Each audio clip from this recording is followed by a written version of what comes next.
ಅದು ಕೃಷ್ಣನ ನಗರಿ, ವೈಭವದ ನಗರಿ, ಪ್ರಾಚೀನ ಇತಿಹಾಸದ ಜ್ವಲಂತ ನಿದರ್ಶನ. ಅದೇ ದ್ವಾರಕೆ.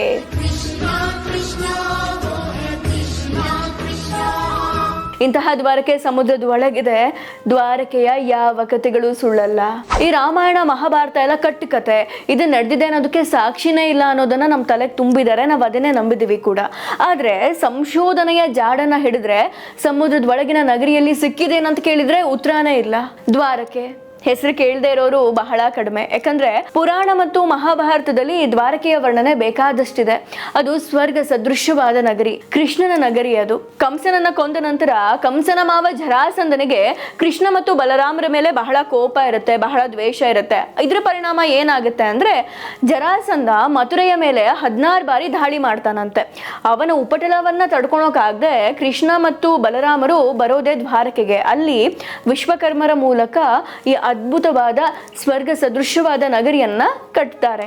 ಇಂತಹ ವೈಭವದ ದ್ವಾರಕೆಯ ಬಗ್ಗೆ, ದ್ವಾರಕೆಯ ದಿನಗಳ ಬಗ್ಗೆ ಅನೇಕ ಕಥೆಗಳಿದಾವೆ. ಇವೆಲ್ಲ ಬರೀ ಕಥೆಗಳಾಗೆ ಉಳಿದಿದ್ದಾವೆ. ಅಂದ್ರೆ ಇದ್ಯಾವುದು ಕೂಡ ನಮಗೆ ನಿಜ ಅಂತ ಹೇಳಿ ತಿಳ್ಕೊಳೋದಕ್ಕೆ ಯಾವುದೇ ಸಾಕ್ಷಿಗಳು ಸಿಕ್ಕಿಲ್ಲ. ಆದ್ರೆ ಇವೆಲ್ಲವನ್ನ ಕೂಡ, ಈ ಎಲ್ಲ ದ್ವಾರಕೆಯ ಕಥೆಗಳನ್ನ ಸತ್ಯಪಡಿಸುವಂತೆ ಅನೇಕ ರುಜುವಾತುಗಳು ನಮಗೆ ವರ್ಷಗಳ ಹಿಂದೆ ಸಿಕ್ಕಿದೆ. ಆ ಎಲ್ಲ ಸಾಕ್ಷಿಗಳನ್ನ ನೋಡಿದ್ರೆ, ಆ ರುಜುವಾತುಗಳನ್ನ ಒಮ್ಮೆ ನೋಡಿದ್ರೆ ಈ ಎಲ್ಲ ದ್ವಾರಕೆಯ ಕಥೆಗಳನ್ನ ನಾವು ಬರೀ ಕಥೆಗಳು ಅಂತ ಹೇಳೋ ಹಾಗೆ ಇಲ್ಲ. ನೋಡಿ, ನಮ್ಮ ದೇಶದಲ್ಲಿ ಬಹಳ ಹಿಂದಿನಿಂದಲೂ ಹೇಳ್ಕೊಂಡು ಬರ್ತಿರುವಂತಹ ಈ ರಾಮಾಯಣ ಮಹಾಭಾರತಗಳು ಪುರಾಣಗಳಲ್ಲ, ಕಟ್ಟುಕತೆ ಅಂತೂ ಅಲ್ವೇ ಅಲ್ಲ.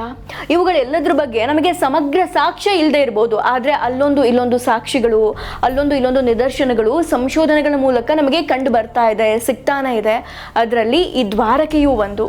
ದ್ವಾರಕೆ ಬಗ್ಗೆ ಸಂಶೋಧನೆ ಮಾಡೋಕೆ ಹೊರಟಂತಹ ವಿಜ್ಞಾನಿಗಳು ಅಕ್ಷರಶಃ ಬೆಚ್ಚಿ ಬಿದ್ದಿದ್ರು. ಯಾಕಂದ್ರೆ ಮಹಾಭಾರತದಲ್ಲಿ ದ್ವಾರಕೆಯನ್ನ ಯಾವ ರೀತಿ ವರ್ಣನೆ ಮಾಡಿದ್ರಲ್ವಾ, ಅದೇ ರೀತಿ ಪುರಾತನ ದ್ವಾರಕೆ ಇತ್ತು. ಅಂದ್ರೆ ಸಮುದ್ರದ ಅಂಚಿನಲ್ಲಿ ಒಂದು ನಗರ ಇದೆ ಅಂತ ಯಾವ ರೀತಿ ವರ್ಣನೆಯನ್ನ ಮಾಡಿದ್ರೋ ಅದೇ ರೀತಿ ಈ ಪುರಾತನ ದ್ವಾರಕೆ ಇತ್ತು. ಗುಜರಾತ್ನ ಸೌರಾಷ್ಟ್ರ ಪ್ರದೇಶದಲ್ಲಿರುವಂತಹ ದ್ವಾರಕೆಯ 3 ಕಡೆ ಸಮುದ್ರ ಆವರಿಸಿದೆ. ಸಮುದ್ರದ ಅಂಚಿನಲ್ಲಿ ಅತ್ಯಾಧುನಿಕ ದ್ವಾರಕೆ ಬೆಳೆದಿದೆ. ಆ ಒಂದು ದ್ವಾರಕೆಯ ಸ್ಥಳದಲ್ಲೇ ಒಂದು ಪ್ರಸಿದ್ಧವಾದಂತಹ ಕೃಷ್ಣನ ದೇವಾಲಯ ಇದೆ. ಆ ಕೃಷ್ಣನ ದೇವಾಲಯದ ಎದುರಿಗಿರುವಂತಹ ಒಂದು ಕಟ್ಟಡವನ್ನ ಕೆಡವಿದಾಗ ವಿಜ್ಞಾನಿಗಳಿಗೆ ಅಚ್ಚರಿಯೇ ಕಾದಿತ್ತು. ಆ ಕಟ್ಟಡವನ್ನ ಯಾವಾಗ ನೆಲಸಮವನ್ನ ಮಾಡ್ತಾರೆ ಆಗ ದೇಗುಲದ ಐತಿಹ್ಯ ಬಿಚ್ಚುತ್ತಾ ಹೋಗುತ್ತೆ. ಅಂದ್ರೆ ಭೂಮಿ ಆಳಕ್ಕೆ ಆಗಿದಷ್ಟು ದೇಗುಲಗಳ ಮೇಲೆ ದೇಗುಲವನ್ನ ನಿರ್ಮಾಣ ಮಾಡಿದ್ದು ಬೆಳಕಿಗೆ ಬರುತ್ತೆ. ಆ ಒಂದು ಕೃಷ್ಣನ ದೇಗುಲವನ್ನೇ ಒಂದು ಕೇಂದ್ರವನ್ನಾಗಿಟ್ಕೊಂಡು ಸುಮಾರು 2 ಕಿಲೋಮೀಟರ್ ವ್ಯಾಪ್ತಿಯಲ್ಲಿ 1980ರಲ್ಲಿ ಒಂದು ಉತ್ಖನನವನ್ನ ಮಾಡ್ತಾರೆ. ಆ ಒಂದು ಉತ್ಖನನದಲ್ಲಿ ಸಿಕ್ಕಿದಂತಹ ವಸ್ತುಗಳು ತಜ್ಞರಿಗೆ ಅಚ್ಚರಿಯನ್ನ ಉಂಟು ಮಾಡಿತ್ತು. ಯಾಕಂದ್ರೆ ಅಲ್ಲಿ ಸಿಕ್ಕಿದಂತಹ ಎಲ್ಲ ವಸ್ತುಗಳು ಕೂಡ ಅತ್ಯಂತ ಪ್ರಾಚೀನವಾಗಿದ್ವು. ಅಂದ್ರೆ ಸುಮಾರು 9200 ವರ್ಷಗಳಷ್ಟು ಹಳೆಯದು. ಅಲ್ಲಿಗೆ ತಜ್ಞರು ಸುಮ್ಮನೆ ಆಗ್ಲಿಲ್ಲ, ಅವರು ಮತ್ತೆ ಪುರಾಣವನ್ನ ಓದಿದ್ರು, ಎಲ್ಲ ಒಂದು ದ್ವಾರಕೆಯ ಸಮಗ್ರ ಚಿತ್ರಣವನ್ನ ಗಮನಿಸಿದ್ರು. ಇದ್ರ ಪರಿಣಾಮ ಏನಾಯ್ತು ಗೊತ್ತಾ? ತಜ್ಞರು ಸಮುದ್ರದ ಆಳಕ್ಕೆ ಇಳಿಯುವಂತಹ ಯೋಜನೆಯನ್ನ ಮಾಡಿದ್ರು. ಪುರಾಣವನ್ನೇ ಆಧಾರವನ್ನಾಗಿಟ್ಕೊಂಡು ನಡೆಸಿದಂತಹ ಈ ಉತ್ಖನನದಲ್ಲಿ ಹಲವಾರು ಸಾಕ್ಷಿಗಳು ಸಿಕ್ತು. 1983ರಿಂದ 1990ರವರೆಗೆ ನಡೆಸಿದ ಉತ್ಖನನದಲ್ಲಿ ದ್ವಾರಕೆ ಅತ್ಯಂತ ಪ್ರಾಚೀನ ನಗರವಾಗಿತ್ತು ಅನ್ನೋದು ಗೊತ್ತಾಯ್ತು. ಆ ನಗರಿ ಸುಮಾರು 8ರಿಂದ 9 ಕಿಲೋಮೀಟರ್ ವಿಸ್ತಾರವಾಗಿತ್ತು. ಜೊತೆಗೆ ಒಂದು ಕೋಟೆ ಕೂಡ ಇತ್ತು, ಬಂದರನ್ನ ಸಹ ಹೊಂದಿತ್ತು. ಅತ್ಯಾಧುನಿಕವಾಗಿ ಅವರು ಎಲ್ಲ ನೌಕೆಗಳ ನಿರ್ವಹಣೆಯನ್ನ ಮಾಡ್ತಾ ಇದ್ರು. ಇದಕ್ಕೆ ಪೂರಕವಾಗಿ ಹಲವಾರು ಲೋಹದ ವಸ್ತುಗಳು ಸಿಕ್ಕಿತ್ತು. ಸಾಕ್ಷಿಯಾಗಿ ಹಲವಾರು ಸಂರಚನೆಗಳು ಕೂಡ ಸಿಕ್ಕಿತ್ತು. ಮಣ್ಣಿನ ಪಾತ್ರೆ, ಆಭರಣದ ಕುರುಹು, ಕಟ್ಟಡದ ಕುರುಹು ಕೂಡ ಸಿಕ್ಕಿತ್ತು. 1988ರಲ್ಲಿ SR ರಾವ್ ಅವರ ನೇತೃತ್ವದಲ್ಲಿ ಈ ಒಂದು ತಂಡ ಉತ್ಖನನವನ್ನ ನಡೆಸಿತ್ತು. ಈ ಟೈಮಲ್ಲೇ 40 ಮೀಟರ್ ಕಟ್ಟಡದ ಕುರುಹು, ಕೋಟೆಯ ಕುರುಹು, ಎಲ್ಲ ಸಂರಚನೆಗಳು ಕೂಡ ಸಿಕ್ಕಿತ್ತು.